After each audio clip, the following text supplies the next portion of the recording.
In 1910, Harlem was an upper-middle-class white community. But by 1925, it was known as the Mecca of the new Negro. African Americans came to New York, just as they did to many of the great cities of the North, seeking opportunity. During the First World War, their numbers swelled when labor shortages made better-paying jobs available for migrants. Those who came to Harlem found a place where they were free for the first time to express themselves in ways that seemed inconceivable before.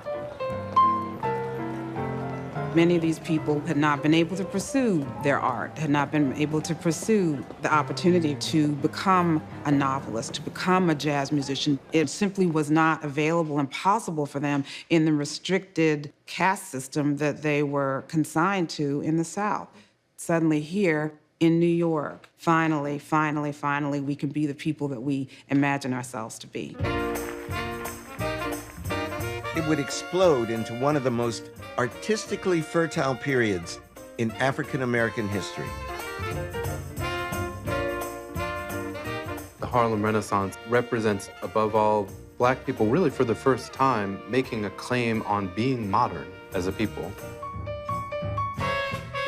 To say that we are here and this is our contribution. Here, on 136th Street, in the heart of Harlem, some of the most talented newcomers found a temporary home in a rooming house, which its residents humorously nicknamed Niggerati Manor. Some of the people that lived there included Eric Walren, the Caribbean novelist and short story writer. Zora Neale Hurston passed through there. Langston Hughes spent time there. They all ended up putting together a kind of salon. It was right here. Who invented this crazy term, Niggerati?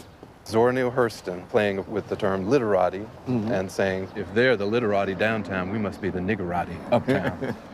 Out of Niggerati Manor came one of the most provocative publications of the Renaissance, a literary journal called Fire. In that single issue of Fire, the first story in there is Wallace Thurman's Cordelia the Crude. It's about a prostitute, Richard Bruce Nugent's sexually exploratory vignettes, Smoke Lilies and Jade. In terms of exploring a kind of queer eroticism, it's one of the stories in the Renaissance, one of the few that does that, that goes there.